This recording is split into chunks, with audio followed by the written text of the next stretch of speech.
இந்த வீடியோவில் பார்க்க போகிற டாபிக் வந்து பேக்கெட் ஸ்விட்சிங். ஸோ பேக்கெட் ஸ்விட்சிங் எதில் இருக்கும்? டேட்டா லிங்க் லேயர்லேயும் இருக்கும், நெட்வொர்க் லேயர்லேயும் இருக்கும். சரியா? ஸோ பேக்கெட் ஸ்விட்சிங்கோட பேசிக் கான்செப்ட் என்னென்னா, இப்போ நம்ம ஒரு ஆடியோ ஃபைல் இல்லது வீடியோ ஃபைல் இல்லது ஒரு டாக்குமெண்ட் ஃபைல் அனுப்புகிறோம் அப்படின்னு சொன்னால், இப்போ ஃபார் எக்ஸாம்பிள் ஒரு ஃபைல் வந்து எனக்கு வந்து 3 MBன்னு வச்சுக்கோங்க. அந்த 3 MBன்னு மொத்தமாக போகாது, ஓகேவா? டெஸ்டினேஷனுக்கு போகாது. சோர்ஸ்லேருந்து டெஸ்டினேஷனுக்கு அனுப்பும்போது என்னால் மொத்தமாக 3 MB அனுப்ப முடியாது. அந்த 3 MB என்ன ஆகும்? 1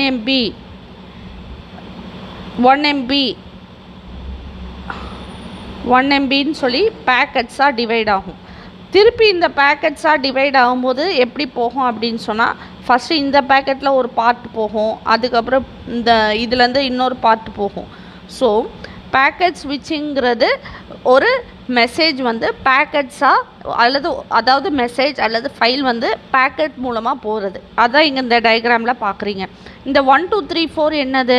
சீக்வன்ஸ் நம்பர்ஸ். எதுக்கு சீக்வன்ஸ் நம்பர்ஸ் தேவைப்படும்? இந்த பேக்கெட்ஸ் போகும்போது இந்த பேக்கெட்டை வந்து நான் என்ன பண்ணலாம்? இந்த பேக்கெட்டில் வந்து ஹெட்டர்ஸ் இருக்கும். ஹெட்டர்ஸில் தான் வந்து இதோட டெஸ்டினேஷன் அட்ரஸ் இருக்கும். சரியா? எங்கே போய் சேரணும் அப்படின்னு. இப்போ இங்கே பார்த்தீங்கன்னா இது வந்து ஸ்விட்ச் அல்லது ரவுட்டர். ஸ்விட்சாகவும் இருக்கலாம், அதாவது லேயர் 2 ஸ்விட்சாகவும் இருக்கலாம், இல்லைனா அது வந்து ரவுட்டராகவும் இருக்கலாம். இந்த லேயர் 2 ஸ்விட்ச் அல்லது ரவுட்டர் என்ன பண்ணும்? நம்ம எங்கே பேக்கெட்டை ஃபார்வர்ட் பண்ணணும்னு சொல்லி பார்க்கும், எந்த பெஸ்ட்டு ரூட் என்னன்னு சொல்லி பார்க்கும்.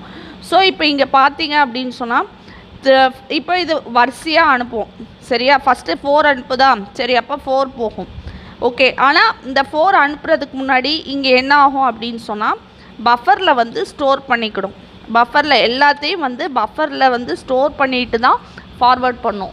ஏன் ஸ்டோர் பண்ணிவிட்டு ஃபார்வர்ட் பண்ணுது அப்படின்னு சொன்னால், ஒவ்வொரு பேக்கெட்டுக்கும் வந்து ஃபஸ்ட்டு பாயிண்ட் என்ன அப்படின்னு சொன்னால், நமக்கு வந்து ஒரு வேளை பேக்கெட் லாஸ் ஆகிடுச்சுன்னா ரீட்ரான்ஸ்மிட் பண்ணணும், ஓகேவா? அதுக்கப்புறம் ஒவ்வொரு பேக்கெட்டுக்கும் சீக்வன்ஸ் நம்பர்ஸ் இருக்குது. சரியா? அதுக்கப்புறம் பார்த்தீங்க அப்படின்னா, ரவுட்டர்ஸ்ட்டை போகும்போது ரவுட்டிங் டேபிளில் உடனே பார்த்து அனுப்ப முடியாது. எது பெஸ்ட்டு பார்த்துன்னு சூஸ் பண்ணி அனுப்பணும். இப்போ இந்த 4 பேக்கெட்டும் பார்த்தீங்க அப்படின்னு சொன்னால், 4 பேக்கெட்டும் வேறு ரூட்டில் போகும்.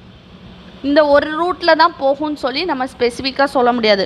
இப்போ பார்த்தீங்கன்னா 3 4 இந்த ரூட்டில் போகுது, 1 2 இந்த ரூட்டில் போகுது. சிலப்போ என்ன ஆகும்? 3 4 வந்து 1 2 முன்னாடி வந்து ரீச் ஆகும். அதுக்கு தான் நமக்கு வந்து சீக்வன்ஸ் நம்பர், டெஸ்டினேஷனில் தான் நமக்கு வந்து அந்த சீக்வன்ஸ் நம்பருங்கிற கான்செப்ட் தேவைப்படுது. அது என்ன பண்ணுது அப்படின்னு சொன்னால், அந்த சீக்வன்ஸ் நம்பர்ஸை யூஸ் பண்ணி திருப்பி நம்ம பேக்கெட்டை வந்து ரீஅசெம்பிள் பண்ணிக்கலாம். சரியா? ஸோ இப்போ இங்கே ரவுட்டர்ஸ் என்ன ரோல் ப்ளே பண்ணுதுன்னா, இப்போ நான் சொன்னேன் இல்லையா, பஃபரில் வந்து store and forward technique use பண்ணுது. ஏன் ஸ்டோர் பண்ணுது? ஹெட்டரில் ஒவ்வொரு பேக்கெட்டோட ஹெட்டரில் அட்ரஸ் இருக்குது, டெஸ்டினேஷன் IP அட்ரஸ் இருக்குது.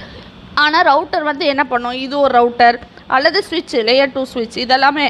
ஸோ இதுக்கிட்ட வந்து ஒரு ரவுட்டிங் டேபிள் இருக்கும். ரவுட்டிங் டேபிள் மூலமாக எது பெஸ்ட்டு பாத்ன்னு சூஸ் பண்ணிவிட்டு அந்த பெஸ்ட்டு பாத் மூலமாக பேக்கெட்ஸ் அனுப்பும். ஸோ பேக்கெட்ஸ் அனுப்பும் போது பேக்கெட்ஸ் வந்து ஆர்டராக வரணும்னு அவசியம் கிடையாது. எந்த ஆர்டரில் வேணாலும் வரும். டெஸ்டினேஷன் ஹோஸ்ட் வந்து அதுக்கப்புறம் என்ன பண்ணும்? அதை வந்து ரீஅசெம்பிள் பண்ணிக்கணும். சரியா? ஸோ இப்போ பேக்கெட் ஸ்விட்சிங்னால என்ன நமக்கு வந்து பெனிஃபிட்ஸ்ன்னு பார்க்கலாம். ஸோ இதையே வந்து நம்ம வந்து டேட்டா லிங்க் லேயர்லேயும் இருக்குது, நெட்வொர்க் லேயரில் இருக்குதுன்னு சொல்கிறோம். டேட்டா லிங்க் லேயரில் பார்த்தீங்க அப்படின்னு சொன்னால் வர்ச்சுவல் பேக்கெட் ஸ்விட்சிங் நடக்கும். அடுத்தது நெட்வொர்க் லேயரில் பார்த்தீங்க அப்படின்னு சொன்னால் டேட்டாகிராம் பேக்கெட் ஸ்விட்சிங்னு நடக்கும். ஸோ வர்ச்சுவல் பேக்கெட் ஸ்விட்சிங், டேட்டாகிராம் பேக்கெட் ஸ்விட்சிங்னா என்னன்னு சொல்லி நம்ம நெக்ஸ்ட் வீடியோவில் பார்க்கலாம். ஸோ இங்கே வந்து நமக்கு என்ன ஆகும்? டேட்டாகிராம் பேக்கெட் ஸ்விட்சிங் இன்டர்நெட்டில் ஃபுல்லாமே நமக்கு வந்து டேட்டாகிராம் பேக்கெட் ஸ்விட்சிங் தான் யூஸ் பண்ணுவோம். சரியா? அப்புறம் இது ஸ்டோர் அண்ட் ஃபார்வர்ட் டெக்னிக். ஏன் store and forward technique use பண்ணுது? சிலப்போ வந்து நம்ம இது இன்டர்நெட் ப்ரோட்டோக்காலில் தான் ஒர்க் ஆகுது, நம்ம நெட்வொர்க் லேயரில். ஸோ நமக்கு வந்து என்ன ஆகும்? பேக்கெட் வந்து சப்போஸ் இந்த சீக்வன்ஸ் நம்பரில் இந்த பேக்கெட் ரிசீவ் ஆகலை அப்படின்னு சொன்னால், அந்த பேக்கெட்டை மட்டும் நம்ம ரீசெண்ட் பண்ண சொல்லுவோம். ஸோ அது வரைக்கும் அது பஃபரில் ஸ்டோர் ஆகும். இன்னொரு மெயின் ரீசன் என்ன அப்படின்னா, ரவுட்டர் வந்து ஒவ்வொரு பேக்கெட்டாக பார்த்து ஒன்று ஒன்றா அனுப்பாது, டக்கு டக்குன்னு வேறு வேறு ரூட்டு, எல்லா பேக்கெட்டும் ஒரே ரூட்டில் ஃபார்வர்ட் போகாது, வேறு வேறு ரூட் எடுத்துக்கும். ஸோ ரவுட்டிங் டேபிளில் அப்சர்வ் பண்ணி அது எந்த ரூட் எடுக்கலான்னு சொல்லி பார்த்துட்டு அது அப்படியே வரிசையாக போகுது. ஓகேவா?